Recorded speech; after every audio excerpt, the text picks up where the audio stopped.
আছো? আশা করছি সকালে ভালো আছে, আর আমরাও ভালো আছি। তো আজকের ব্লগটা আমি এখন থেকে শুরু করছি। এখন বাজে হচ্ছে রাত্রি 1টা। তার এখন দেখো এই ঠান্ডার মধ্যে এখন রেডি হচ্ছে, আমি রেডি হয়ে গেছি, আর ওই যে তোমাদের দাদাভাই রেডি হচ্ছে। আর ওইদিকে মা আর সায়ন তো এখনও ঘুমিয়ে আছে। দেখাই, এই যে মা রেডি হচ্ছে, সায়ন এখনও ঘুমিয়ে আছে। তো সায়নকে এখনও তোলা হয়নি, ওকে তুলে খালি সোয়েটারটা পরিয়ে নিয়ে চলে যাব। তো আমরা এখন যাচ্ছি হচ্ছে ঘুরতে যাচ্ছি বলতে আমরা আজকে যাব হচ্ছে গুয়াহাটি। তো এখন মানে গুয়াহাটি কামাখ্যাতে যাবো আর কি পুজো দিতে। তো এদিকে আমরা রেডি হয়ে গেছি, আর আমাদের বাড়িতে মা বাবা যাবে, মা বাবাও রেডি হয়ে বসে আছে। আমাদের পাড়ার একটা জেঠু যাবে, ওরাও রেডি হয়ে বসে আছে। তো অটো আসবে, তারপর আমরা এখান থেকে বের হবো। আমাদের কপাল এতই খারাপ যে বাড়ির সামনে স্টেশন থাকতো, মানে আমাদেরকে এখন দূরে যেতে হবে ট্রেন ধরার জন্য। আমাদের স্টেশন তো তোমরা জানোই কাছেই আর কি। তো আমাদের এখানকার থেকে এই স্টেশন থেকে আসাম যাওয়ার সব কটা ট্রেন আজকে বাতিল করে দিয়েছে।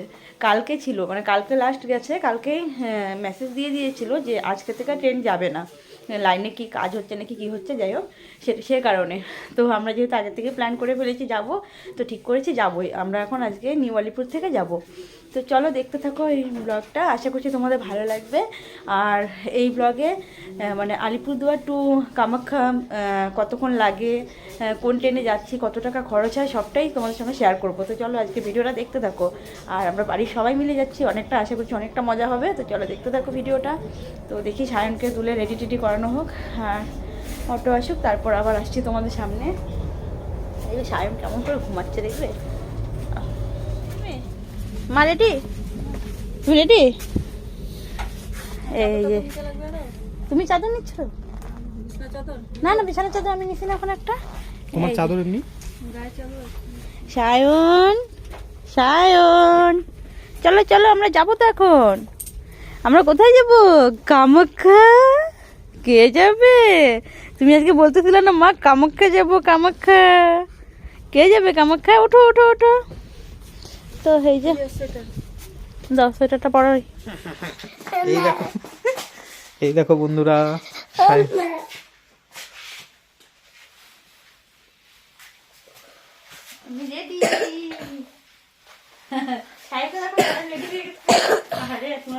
কাশিটা বাইরে যাচ্ছে না।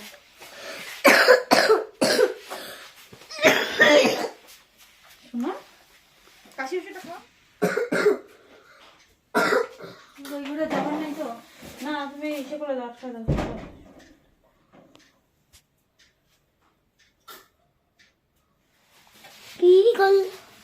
এই দেখো আমাদের ব্যাগ। মা গো ভারী হয়েছে, ভালোই রে ব্যাগটা। আর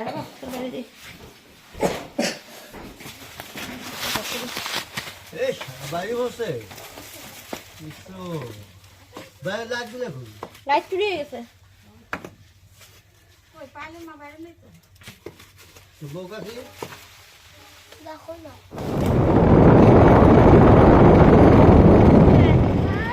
কে? হ্যাঁ হ্যাঁ, এটা না খাবার দেয় না, পাগল। তো ফ্রেন্ডস এই যে চলে আসছি নিউ আলিপুরে, আর এই যে মা সবাই চলে আসছে। কিন্তু আমাদের ট্রেন হচ্ছে 3টা 40-এ, আর এখন বাজে হচ্ছে 1টা 24, মানে বসতে হবে, এতক্ষণ বসে থাকতে হবে। আর একটা ট্রেন ছিল 2টা কতটা, কিন্তু সেটাতে যাওয়া যাবে না, ওটা স্পেশাল ট্রেন এসি, সেটা ওটাতে যাওয়া যাবে না যেহেতু আমাদের টিকিট করা নেই, মানে আমরা জেনারেলেই চলে যাব। তো সে কারণে এখন একটু বসবো।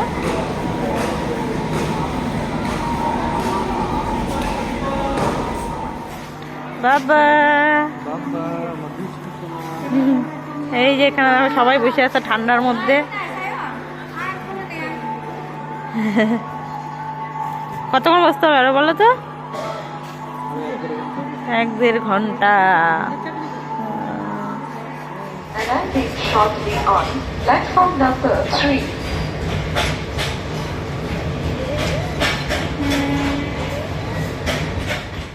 তো আমরা ট্রেনে উঠে পড়েছি। তো আমরা ট্রেনে উঠেছিলাম হচ্ছে কি শিলচর এক্সপ্রেস নাকি কী যেন নামটা ছিল, নামটা আমি ঠিক বলতে পারছি না। তো ট্রেনটা আমাদের নিউ আলিপুর থেকে ছেড়েছে হচ্ছে 3টা 40-এ, লেট ছিল, আরও আগে ট্রেনের টাইম ছিল। তো ট্রেনটা ছেড়েছিল হচ্ছে 3টা 40-এ। তো আমরা এই যে আসামে ঢুকেই গেছি আর কি, এখন রুম দিয়ে পার হচ্ছে। আর দেখো সারা রাত একটু কোনার মধ্যে একটু জায়গা পেয়েছিলাম, সেখানে বসে বসে কাটিয়েছি, যেহেতু জেনারেল। তো এখন একটু সকাল ট্রেনে একটু সিট পেয়েছি, তো আমরা সবাই এক জায়গায় বসে আছি। আর এদিকে দেখো পাহাড়টা দেখতে কি ভালো লাগছে, তাই না বলো? তো আমার তো দারুণ লাগছে জায়গাটা দেখতে। তো যাই হোক, আমরা তো এই চলেই আসলাম, আর কিছুক্ষণের অপেক্ষা, কিছুক্ষণ পরেই ঢুকে যাব। আর হ্যাঁ, আমাদের ট্রেনের টিকিট দাম ছিল 110 টাকা করে এক একজনের।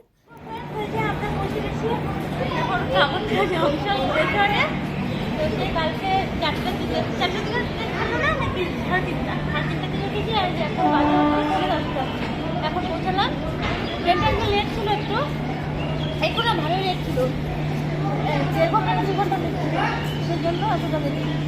তো চলো রুমে গিয়ে তারপর তোমাদের সাথে কথা হচ্ছে, রুমে যাই। তো আমরা এই যে কামাখ্যা জংশন স্টেশনে পৌঁছে গেছি। তো এখান থেকে নেমেই অনেক গাড়ি পাওয়া যায় উপরে যাওয়ার জন্য আর কি, মন্দিরে যাওয়ার জন্য। তো এখানে গাড়িগুলো মানে দাম দর করে নিলেই ভালো হয়। তো আমরা যেহেতু ফার্স্ট টাইম গিয়েছি, তো আমরা 7 জন ছিলাম, তো 400 টাকা নিয়েছিল যেতে আর কি, উপরে যেতে। আর আসার সময় আমাদের নিয়েছিল 200 টাকা। তো তার থেকেই বুঝলাম মানে এখানে এসে না দাম দর করে মানে মানে এক দুটো গাড়ির সঙ্গে কথা বলে ওঠাটাই ভালো আর কি, তাহলে একটু কমেই হবে। তো আমরা এখন এই যে এখান থেকে যাচ্ছি হচ্ছে উপরে গিয়ে রুম ভাড়া নিব। আর উপরে কিন্তু যে দোকানগুলো আছে সেগুলোতে মানে যে দোকানগুলো থেকে আর কি পুজোর জিনিসপত্র পাওয়া যায় আর কি, তাদেরই ঘর থাকে, তো সেখানে ঘর ভাড়া পাওয়া যায়। তো আমাদের পার হেড নিয়েছিল হচ্ছে 40 টাকা করে স্নান করার জন্য। তো ওই রুমে গিয়ে আর কি স্নান টান করে ফ্রেশ হয়ে রেডি হয়ে তারপর হচ্ছে ওই দোকানগুলোতে জিনিস রাখা যায় আর কি, ব্যাগ, তারপর জুতোগুলো সব রেখে তারপর মন্দিরে যেতে হয়। আর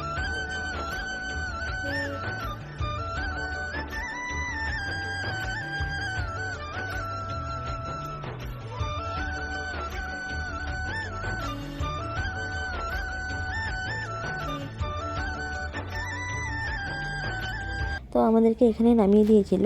আর আমরা স্নান টান করে এসে আবার এখানে যে দোকান থেকে ভাড়া নিয়েছিলাম আর কি ঘর, সেই দোকান থেকে ডালা কিনেছি। তো ডালাটা বলে রাখি, তোমাদের নিজের উপরে নির্ভর করছে আর কি, ডালা তুমি ঠাকুরের কাছে কত টাকা দামে দেবে আর কি, তোমাদের উপরে।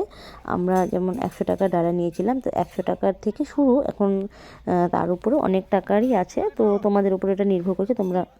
তো ফ্রেন্ডস, এই যে আমরা রুমে চলে আসছি, আর রুমে এসে স্নান টান করে সবাই ফ্রেশ হয়ে গেছি, আর এই যে রেডি হয়ে গেছি, এখন যাবো মন্দিরে। যেখানে বাবা রেডি হচ্ছে, এই যে মাও রেডি হয়ে গেছে, যে জেঠি রেডি হয়েছে, এই যে মা রেডি হয়ে গেছে, সবাই রেডি। আর তোমাদের দাদাভাই রেডি হবে, আর এই যে সায়নও রেডি হয়ে গেছে। বাবা দেখা তো একটু, সায়ন, এই যে সায়ন রেডি। এই কুর্তিটা আমি নতুন নিয়েছি, এই কামাখ্যাতে আসবো বলে, তো এই কুর্তিটাই পরে নিয়েছি। তো চলো বাইরে গিয়ে তোমাদেরকে কুর্তিটা দেখাবো।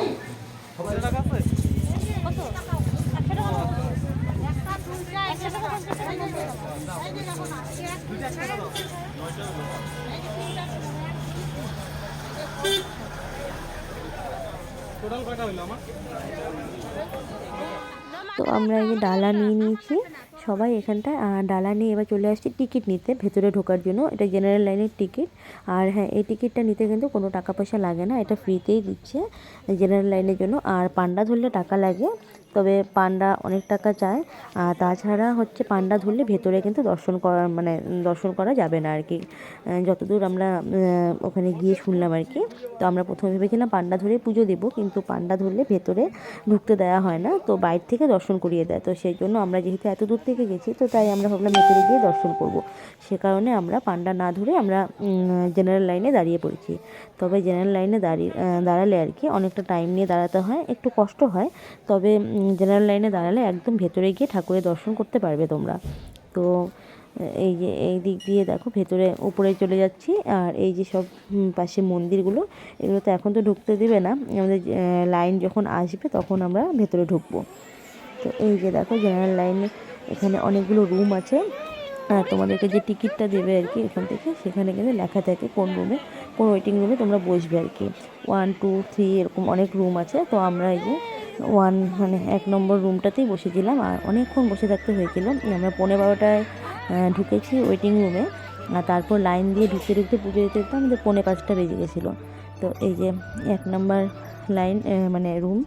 আর এখানে মানে ওই পেছনে 2 নম্বর রুমে যে লোকগুলো আছে সেগুলো শেষ হলে তারপর হচ্ছে আমরা ঢুকতে পারবো। তো এখানটা আমরা বসে বসে ওয়েট করছি। আর হ্যাঁ, এই মানে এখানে বসে থাকলে না, আমরা যদিও কিছু খাইনি এখান থেকে, আর এখানে চা কফি তারপর হচ্ছে শসা এগুলো বিক্রি করে আর কি ঘুরে ঘুরে, কারণ এতক্ষণ তো সবাই উপাস থেকে বসে থাকতে পারে না। তো আমরা উপাস ছিলাম, আমরা কিছু খাইনি, কিন্তু কেউ খেতে চাইলে এখান থেকে খেতে পারবে আর কি। আর জানো তো বন্ধুরা, আমার ছেলে দেখো কত ছোট, 5 বছর মোটে বয়স, ও কিন্তু সারাদিন উপোস ছিল। আর উপোস থেকে এতগুলো মানে এত দূর, লাইনটা প্রচুর দূর আর কি, তো এত দূর কিন্তু ও হেঁটে হেঁটে গেছে, গিয়ে পুজো দিয়েছে, নিজে একটা এক্সট্রা ডালাও নিয়েছিল। আর ওই দেখো ওই দূরে ওই মন্দিরের চূড়া দেখা যাচ্ছে। তো আমরা এখন ঘুরতে ঘুরতে ঘুরতে ঘুরতে তারপর ওই মন্দিরে গিয়ে ঢুকবো।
তো আমরা ভেতরে ঢুকে পুজো দিয়ে দিয়েছি। ভেতরে তো ফোন অ্যালাউ ছিল না, সে কারণে আর ভিডিও করিনি। আর এখন চলে আসছি বাইরে। আর বাইরে দেখো এখানে কামাখ্যা মায়ের মানে মূর্তি করা আছে এরকম। আর এখানটা হচ্ছে বাইরে এসে মোমবাতি জ্বালা জ্বালা।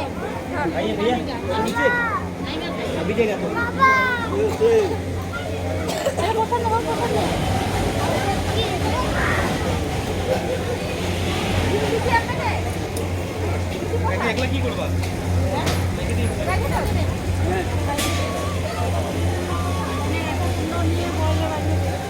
তো এই যে পুজো টুজো দেওয়া হয়ে গেছে, এখন এই যে আমি ভাত খাবো। আমি ভাতই খাবো, আমি ভাত খাবো। আমি যাবি খাবো না। চা খাও, চা। চা খেলে পরোটা বা রুটি পরোটা চা খাবো, ভাত খাবো না।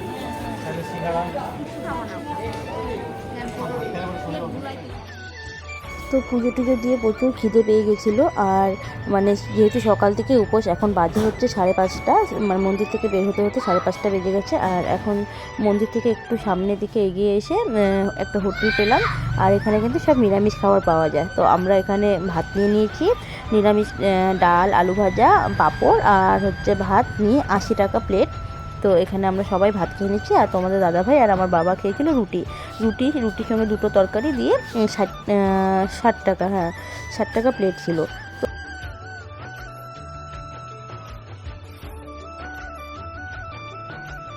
তো আমরা খাওয়া দাওয়া কমপ্লিট করে এবার রওনা দিয়ে দিয়েছি স্টেশনের উদ্দেশ্যে। তো এখন আমরা যে গাড়ি করে পাহাড়ের থেকে নিচে নামছি আর কি, স্টেশনে যাব। তো দেখো স্টেশনে যাওয়ার সময় মানে এই দৃশ্যটা দেখে এত ভালো লাগছে, মানে পুরো মন ভরে যাচ্ছে। দেখো পাহাড়ের গায়ে মানে ছোটো ছোটো মানে বাড়িগুলো যে আছে সেখানে তো লাইট জ্বলছে, আর দূর থেকে মনে হচ্ছে ছোটো ছোটো মানে একদম তারা এরকম মনে হচ্ছে, মানে দেখে খুব ভালো লাগছে। তো এগুলো দেখতে দেখতে দেখো চলে আসলাম স্টেশনের কাছে। তো স্টেশনে এসে এই যে ছেলে বলে খিদে পেয়ে গেছে, দুপুরবেলা তো না, আমরা তো সন্ধ্যাবেলায় খেয়েছি। তো ও নিরামিষ দেখে বেশি মানে খেতে পারেনি ভাত, একদম অল্পখানি খেয়েছিল। তো এখন স্টেশন থেকে একটা নুডলস কিনে নিয়েছে, তো এখানে বসে ও খাবে। আর এদিকে আমরা অনেকক্ষণ বসেছিলাম, যেহেতু 7:30 ট্রেনটা ক্যান্সেল হয়ে গেছে আলিপুরে যাওয়ার। তো আমরা এখানে দেখো সবাই বসে বসে মানে ঝিমোচ্ছি, আর ওখানে মা শাশুড়ি মা ওরা ঘুমোচ্ছে। আমার বাবা এই পাশে বসে আছে, আর ওই পাশে ওই যে জেঠু আর জেঠি দুজনে বসে আছে। আমি আর ছেলেও বসে বসে ঝিমোচ্ছি। তো এই করেই আমাদের মানে রাত 11টা বেজে গেছে। 11টার দিকে আমাদের ট্রেন ছিল, অবোদা এক্সপ্রেস। তবে সত্যি ট্রেনে উঠে যা কষ্ট হয়েছিল মানে কি বলবো। পুজো দেওয়ার সময় মানে খুব পুজো দিতে পেরে আর কি মনে খুব শান্তি হয়েছিল, ভালো লাগছিল। কিন্তু দেখো ট্রেনের অবস্থা, ট্রেনে উঠে যখন এতটা কষ্ট করতে হয়েছে, মানে আমরা অনেকক্ষণ এক পায়ে দাঁড়িয়েছিলাম। আর আমার বাবা কিন্তু পুরো রাস্তাটা আসাম থেকে মানে আলিপুরে আসছে যে, পুরোটাই এরকম এক পায়ে দাঁড়ানো। তো এক ফোঁটা বসার জায়গা ছিল না, তো আমরা এই জোর জবরদস্তি একটু বসার জায়গা করে নিয়েছিলাম। তো এই করেই আসতে হয়েছে। তো চলো আজকের ভিডিওটা আমার এই পর্যন্তই। ভালো লাগলে একটা লাইক করো, কমেন্ট করো, আর আবার দেখা হচ্ছে নতুন আরও একটা ভিডিওর সাথে। তো চলো টাটা, গুড নাইট সকলকে।